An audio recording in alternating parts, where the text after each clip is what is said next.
জান্নাতের সঙ্গে সম্পর্ক করায় দাও। সুবহানাল্লাহ সুবহানাল্লাহ। আমার বান্দার জন্য জান্নাতের খাবার ব্যবস্থা করে দাও। সুবহানাল্লাহ। আমার আল্লাহ ডাক দিয়া বলে, বান্দা রে সাবধান রে বান্দা, ভয় পায় না, গুনাহ করেছো ভয় পায় না। আমি যদি আজকে কেমনে যাবো, কারণ আমি তো জিন্দেগিতে কোনোদিন নামাজ পড়ি না, আমি তো সূরা কেরাত কিচ্ছু আমি জানি না, আমি কেমনে যাবো? আল্লাহ নিয়ে আমার মাফ না দে, আল্লাহ নিয়ে আমার মাফ না দে। ভাই জিন্দেগিতে কোনোদিন মুসলমান মানুষকে ধমক দিয়েন না যে তোর নামাজ হয় না, তুই নামাজ হইস না, তোর নামাজ হয় না, তোর নামাজ হয় না, তুই সূরা কেরাত পারস না, কেন তুই নামাজে আসোস? এমন কথা জিন্দেগি তো বললেন না। কারণ আল্লাহ শুধু চা আমার বান্দা যে অবস্থায় থাকুক না কেন, আমার বান্দাকে আমি আল্লাহর কুদরতি পায়ে সেজদা দেয়। সুবহানাল্লাহ। কিতাবের ভিতরে আছে কি মুহাম্মদ আশরাফি তানভী রাহমাতুল্লাহ আলাইহি উল্লেখ করেছে, দুই বন্ধু, একজন হইল মুসল্লি আর একজন হইল কামার মানুষ। দা বানা দারে আগুন দিয়া জ্বালায়া, এরপরে আত্মরা দিয়ে ভিজায়া দা বানা যন্ত্রপাতি বানা। ওই রাস্তা দিয়া যখন যা নামাজি ব্যক্তি ডাক দিয়া বলে, ভাই আও মসজিদে যায়, আজান হয়ে গেছে, আও মসজিদে যায়। প্রতিদিন বলে, একদিন রাত কইরা বলে, পরে আমার আল্লাহ জাহান্নাম ভাড়াই বসুল করলেন। নাউযুবিল্লাহ। ওই কামার ব্যক্তি ডাক দিয়া বলে, ভাই রে, আল্লাহ যদি মায়া কইয়া জাহান্নাম দেই আমার যথেষ্ট। আমার বাবা, এই কথাটা আমার আল্লাহ পছন্দ হয়ে গেছে। আল্লাহু আকবার। কিছুদিন পরে ওই কামার ব্যক্তিটা মারা যা, দুনিয়ার বুক থেকে বিদায় হয়ে যা। আমার আল্লাহ ওই একটা কথার কারণে তার তামাম জিন্দেগীর গুনাহগার তারা মাফ করে জান্নাত দিয়ে গেছে। সুবহানাল্লাহ। 2 বছর পরে নামাজি ব্যক্তিটা যখন মারা যা, তখন তার আমল নামার ভিতরে আসছে জাহান্নাম। কি আসছে? জাহান্নামে গিয়া ঢুকিয়া তাকে দেখে ওই কামার ব্যক্তিটা যে বন্ধু ছিল জান্নাতে, ওই ব্যক্তি হাবুডুবু খাইতেছে, জান্নাতের সুন্দর সুন্দর নাচ নিয়ামত খাইতেছে। এবারে মালিককে ডাক দিয়া বলে, মালিক ও আল্লাহ, বুঝলাম না তোমার কি বিচার? এই কি হলে দেখলাম জাহান্নাম হইছি, এই জগি বালা কি হলে দেখলাম, এটা তো সহ্য করতে পারি না, এই জামা তো সহ্য করতে পারি না। আল্লাহ বলে, বান্দারে কি হয়েছে রে বান্দা, তোমার কি হয়েছে? যখন ওই জাহান্নামী বান্দা ডাক দিয়া বলে, আল্লাহ গো, দুনিয়াতে তো আমি নামাজ ছিলাম, আমি তো কত নামাজ পড়েছি, কত ইবাদত বন্দেগি করেছি, ও মালিক আল্লাহ তুমি আমার দিলা জাহান্নামে। আর যেই আমার বন্ধু ছিল একজন কামার ব্যক্তি, সে কোনদিন মসজিদে যায় না, সারাদিন তার শরীরে শুধু কালি থাকতো, কিন্তু আমি একদিন বলেছিলাম, কতবার বলেছিলাম, এরপরও তো যাইল না। আল্লাহ তুমি তার দিলা জান্নাত, আমার দিলা জাহান্নাম, কি তুমি কি কোনো বেইনসাফি করলানি? আমার আল্লাহ ডাক দিয়া বলে, বান্দারে হাসরের ময়দানের বিচার কে করবে? আল্লাহ তুমি করবা।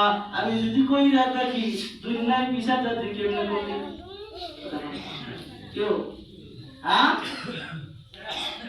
আমার বান্দারে তুই তো জাহান্নামে ভাড়া দিবি, আমার বান্দারে তোর সাথে রাগ করে নি। আমি আল্লাহর উপরে আস্থা বিশ্বাস রাখছি, আমার আল্লাহ যদি জাহান্নাম দেয় এর আর কিছু করার নেই। আর তুমি যে জাহান্নাম পাওয়া দিলা, বন্ধকটা দুনিয়াতে তুমি করলা কেন? আমার বন্ধক তুমি নিলা কেন?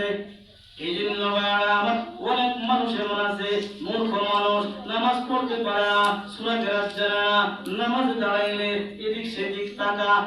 এর মানে হইল নামাজের ভিতরে যে এদিক সেদিক তাকানো যায় না, এটা হে জানে। এরপর তাকা কেন? যে লগের বেড়া কইরা পরে দেওয়ার লাগে, দেখি না সাতের বেড়া কয়রা পরে দেখার লেগা আস্তে আস্তে যখন নামাজে আসবে তখন মানুষটা নামাজি হয়ে যাবে। এজন্য আমার কোন মানুষ এমন যদি থাকেন যেগুলো নামাজ পড়েন নাই, কিন্তু আল্লাহ অফার দিয়েছে, বান্দারে আমি আল্লাহর দরবারে আজকে তওবা করো, দোয়া করো, আমি আল্লাহ তোমার তামাম জিন্দেগির গুনাহগারগুলোকে মাফ মাফ করে দেব। আরে বান্দা, তোমার মার চাইতে, তোমার বাবার চাইতে কোটি কোটি গুণ বেশি মায়া আমি আল্লাহ তোমার করি।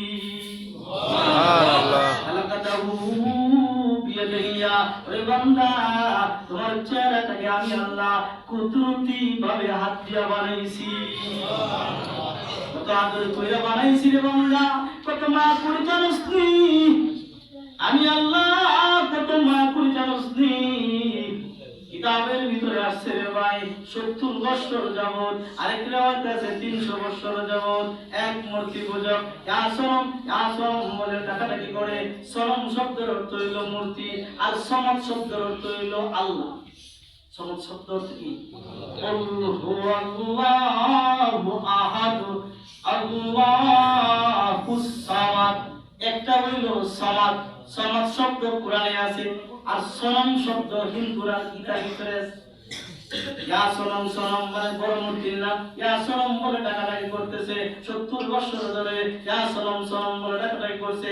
হঠাৎ বিপদের ভিতরে পড়ে মূর্তির সামনে যাইয়া ইয়া সনম বলে ডাকতেছে, আমি বিপদে পড়েছি ভগবান, বিপদে পড়েছি, তুমি আমারে বাঁচাও। ইয়া সনম বলতে বলতে জবান দিয়ে একবার ইয়া সনম শব্দটা উচ্চারিত হয়ে গেছে। জোরে বলেন আল্লাহু আকবার।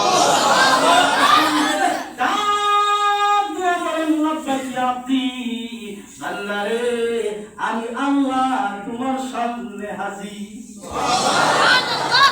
মূর্তির পূজক চিন্তা করে বুঝলাম না, মূর্তির পিছনে মাথা নত করি 70 বছর ধরে মাথা নত করে জিন্দগিতে কোনোদিন দেখলাম না মূর্তি কথা বলে। আজকে কেমন কথা বললো, মনে হয় মূর্তির পিছন দিক দিয়া ইয়াদের কোনো মানুষ নাই। এবার মূর্তি পূজক চিন্তা করে মনে হয় মূর্তির ডাইন দিকে কোনো মানুষ লোকায় আছে, মূর্তির ডাইন দিকে যা, এবার দেখি তো কোনো মানুষ নাই।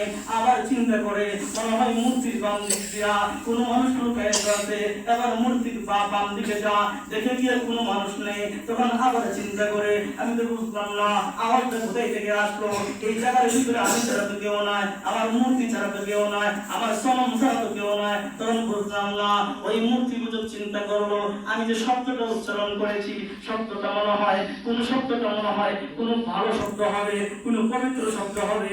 এই শব্দটা আবার উচ্চারণ করেছে ইয়া সামাদ। আবার আল্লাহ ডাক দিয়া বলে লাব্বাইক ইয়া আব্দি, বান্দারে আমি দুনিয়ার কোন মূর্তি না, আমি হইলাম আসমানের মালিক। আল্লাহু আকবার। হে বান্দা তুমি বলো তোমার কি সমস্যা আছে? বান্দারে তুই তাড়াতাড়ি বল, আমি আল্লাহ তোমার সকল সমস্যা আমি আল্লাহ সমাধান করে দেব। আসমানের ফেরেশতারা ডাক দিয়া বলে এ মালিক আল্লাহ বুঝলাম না, তোমার বান্দা 70 বছর ধরে মাটি দিয়া মূর্তি বানাইয়া তলে দিয়া বাঁশ দিয়া এরপরে মূর্তির কাছে গিয়া মাথা নত করে আল্লাহ গো 70 বছর ধরে ইয়া সনম বলে ডাকাডাকি করছে। আল্লাহ একবার মাত্র ইয়া সনম বলে উচ্চারণ করছে, তুমি কেন লব্বাইক ইয়া আল্লাহ, তুমি কোন কারণে লব্বাইক ইয়া আব্দি বলে উচ্চারণ করছো? বান্দারে আমি আল্লাহ হাজির। আমার বাবা এবার আমার আল্লাহ ডাকতে আমার ফেরেশতারা রে, তোমরা জানো না আমার বান্দা বান্দিরে আমি আল্লাহ কত মায়া করি, আমার বান্দা বান্দিরে আমি আল্লাহ কত মহব্বত করি। ফেরেশতারা রে তোরা জানোস না আল্লাহ কাছে হুবিয়া দিয়া আমার বান্দা বান্দিরে আমি আল্লাহ আমার কুদরতি হাত দ্বারা বানাইছি। জুলকুন আল্লাহু আকবার। ফেরেশতারা রে জানোস না আমার বান্দা যেই সময় থেকে ইয়া সনম বলে ডাকাডাকি করে আরে আল্লাহ এই 70 বছর ধরে আমার বান্দা টুটের আগার দিকে তাকায় আছি। আমার বান্দা কোন সময় ইয়া সনমের পরিবর্তে ইয়া সনম শব্দটা উচ্চারণ করবে, আমার বান্দা টুটের দিকে আমি আল্লাহ সত্য। এজন্য ভাই আজকে রাত্রে হলো অফারের নাই, এই রাত্রিতে কে কে থাকতে হবে একটু হাত রঙ দিই। মাশাআল্লাহ মাশাআল্লাহ। কি আপনারা হাত যে উড়াইছেন জুসে না ঘুষে? হ্যাঁ, যারা হাত উড়াইছেন এখানে কিন্তু ফেরেশতারা আছে, এখন ফেরেশতারা দেখছে। যদি আজকে যদি মনে ওদের একটু পাঠারি করেন বেরাস্তায় করবো ইন্টারন্যাশনাল পাঠা থাকতে না এগুলো তো আট তুলছে গান হ্যাঁ থাকতাম না এগুলো তো আট তুলেছে কেন আচ্ছা ভাই যারা আমরা হাত উঠাইছি যারা হাত উঠাইছি আমাদের কপালওয়ালা সান কপাইলা মানুষ কারণ যে সমস্ত মানুষদেরকে দিয়ে আল্লাহ পাক নেক কাজ করা রহমতুল নজরে যে মানুষের কাছে আল্লাহ থাকা ওই মানুষটাই নেক কাজ করতে পারে আমরা যারা হাত উঠাইছি যেমন আল্লাহ পাক নেক নজরে তাকাইছে ঠিক কিনা এটা যেন আমরা বাস্তবায়ন করি আমরা যেন রাত্রিতে একটু সময় দিই ফজরের নামাজে এক কাতার হওয়া না ফজরের নামাজে কয় কাতার হওয়া না এক কাতার আর সপ্তাহ কমো যদি আপনি ফজরের নামাজে না আসতে পারেন পাশের বাইরে বলুন ভাই আমার ফজরের সময় কোথায় দিও আমার একটু আইন রাখি আমরা ফজরের নামাজ পড়ি 5টা 5 না 5টা 5 আজকে শুধু আজকের জন্য